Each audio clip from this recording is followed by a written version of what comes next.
بزرگ جو شروع سے اسلام کے یعنی خدمات کرنے والے بزرگ ہیں ان کو آج تک لوگ عزت کی نگاہ سے دیکھ رہے ہیں، اور یہ انہی کی کتابیں ہم نے اپنے سامنے رکھی ہوئی ہیں۔ ان میں سے کسی انڈیا پاکستان بنگلہ دیش کے بزرگ کی لکھی ہوئی کتاب نہیں ہے۔ ترجمہ کیا ہے، ترجمہ تو آپ گوگل سے بھی کروا سکتے ہیں آج کل کے دور میں، وہ تو آپ کسی بھی ٹرانسلیٹر سے کرا سکتے ہیں۔ قرآن کا بھی پہلا ترجمہ ایک گورے نے ہی کیا ہے نا انگریزی کے اندر، مسلمان نے تو نہیں کیا، وہ تو ایک لنگوسٹک کا ایشو ہے۔ بسم اللہ الرحمن الرحیم۔ السلام علیکم دوستو، آپ نے دیکھا اور سنا بخاری، مسلم، نسائی، ترمذی، ابن ماجہ کا ترجمہ کرنا یہ کوئی بڑا ایشو نہیں ہے، آپ گوگل سے بھی کروا سکتے ہیں۔ اور قرآن پاک کا سب سے پہلا ترجمہ جو انگلش میں ہے وہ ایک گورے نے کیا تھا، یہ کوئی بات نہیں ہے، یہ کوئی زبان کی بات ہے، بطور کوئی مسئلہ نہیں ہے۔ مطلب گورا بھی ترجمہ کر سکتا ہے، یہ کوئی بڑی بات نہیں ہے، اور نہ یہ کوئی اسلام کی، یہ دین کی خدمت ہے۔ آپ گوگل سے بھی ترجمہ آپ دیکھ سکتے ہیں، کروا سکتے ہیں۔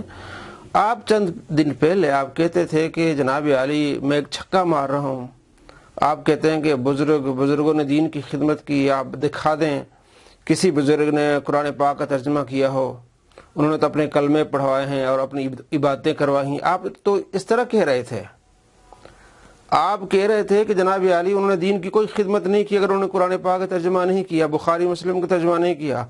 اب آپ کہتے ہیں یہ کوئی زبان کی بات ہے، یہ کوئی حرج نہیں ہے، کوئی آپ گوگل سے بھی کروا لیں، یہ کوئی مسئلہ نہیں ہے، یہ کوئی فضیلت والی بات نہیں ہے۔ تو چند دن پہلے آپ کیا کہہ رہے تھے کہ جس نے ترجمہ نہیں کرایا انہوں نے کیا دین کی خدمت کی ہے؟ پھر ہم نے عرض بھی کی تھی کہ جناب علی آپ نے کون سا ترجمہ کیا ہے؟ آپ کے جتنے باب ہیں ان میں سے کس نے ترجمہ کیا ہے؟ یہ پہلے جب اولیاء کرام کی بغض کے اندر آ کے اس طرح کی باتیں کر رہا تھا، اس وقت اسے یہ شرم نہیں آئی کہ کل میں نے یہ بھی کہنا ہے کہ جناب علی یہ کوئی حرج نہیں ہے، انگریز بھی ترجمہ کر سکتا ہے؟ اس وقت یہ کہہ رہا تھا، ابھی میں آپ کو دکھاتا ہوں کیا کہہ رہا ہے کہ میں چھکا مار رہا ہوں، انہوں نے کون سی دین کی خدمت کی ہے۔ ہم پوچھتے ہیں 1000 سال سے بزرگ یہاں بیٹھے ہوئے ہیں، کسی ایک بزرگ کا قرآن کا، بخاری کا ترجمہ مجھے دکھا دیں۔ کیا انڈیا پاکستان بنگلہ دیش کے لوگوں کی زبان عربی تھی؟ فارسی تھی نا؟ تو کسی بزرگ کو توفیق نہیں ہوئی ہے کہ قرآن کا فارسی میں ترجمہ کر دے؟ اتنا بڑا چھکا میں نے مارا ہے کہ قیامت تک یہ روئیں گے۔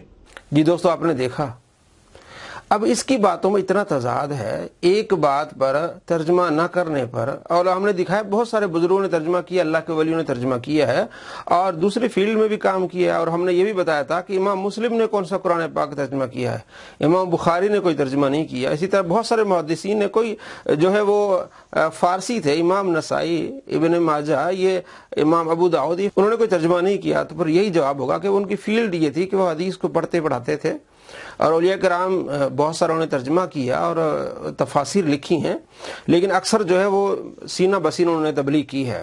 ہم نے یہ جوابات دیے تھے، لیکن ان کے چیلے بڑے منہ چڑھا رہے تھے، نہیں جناب یہ بتائیں کس نے ترجمہ کیا، وہ بھی ہم نے بتایا تھا۔ تو آپ کو بتانا مقصد یہ ہے، آپ کوئی ابھار رہا ہے کہ اولیاء کرام کی گستاخی کریں، اللہ کے ولیوں، اللہ کے پیاروں کے آپ مخالف ہو جائیں، اور یہ اس بات پہ ابھار رہا ہے کہ دین کی خدمت صرف میں کر رہا ہوں۔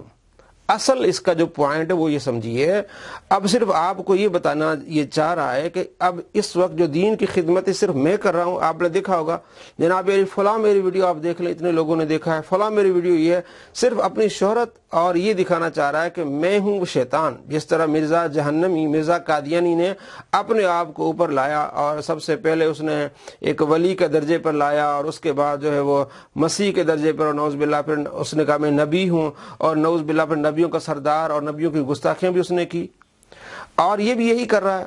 اولیاء نے کیا کیا، اور وہ آیات جو کفار کے بارے میں ہے، بتوں کے بارے میں، وہ بار بار فٹ کرتا ہے اللہ کے ولیوں پر، صحابہ کرام علیہ رضوان کی توہین کرتا ہے۔ حضرت عبداللہ بن عمر رضی اللہ تعالیٰ عنہ فرماتے، بخاری شریف میں 6930 نمبر حدیث اس کے اوپر، کہ مخلوق میں بدترین لوگ وہ ہیں جو وہ آیات کفار کے بارے میں نازل ہوئی ہیں وہ مسلمانوں پر چسپاں کرتے ہیں۔ تو اس کا کام یہی ہے، گاہے بگائے ہر لحاظ سے کسی نہ کسی انداز سے اولیاء کی گستاخی کرے گا، اور لوگوں کو، اپنے آپ ماننے والوں کو یہ اس بات پر ابھارے گا کہ نعوذ باللہ آپ ولیوں کو گستاخیاں کریں۔ اللہ کے پیارے ولی کون ہیں؟ اللہ کے پیارے ہیں، اللہ کے دوست ہیں، جنہوں نے دین کی خدمت کی، اللہ کے دین کو آگے پہنچایا، کسی نے کتابیں لکھی، کسی نے سینہ بسینہ تبلیغ کی، دعوت دی لوگوں کو، اور اسلام میں لائے، اور پوری زندگی سفر کرتے رہے۔ تو ہمیں ان کا ادب احترام ہے اور کرنا بھی چاہیے، جنہوں نے آج تک، ہم جو مسلمان ہیں الحمدللہ، اور ان کا بہت بڑا اس بارے میں ہاتھ ہے۔ تو یہ شخص آپ لوگوں کو، سننے والوں کے دلوں میں صرف یہ ان کا بغض ڈال رہا ہے کہ آپ ان کے مخالف ہو جائیں، آپ مخالف ہو کے صرف مجھے بڑا بزرگ مانیں،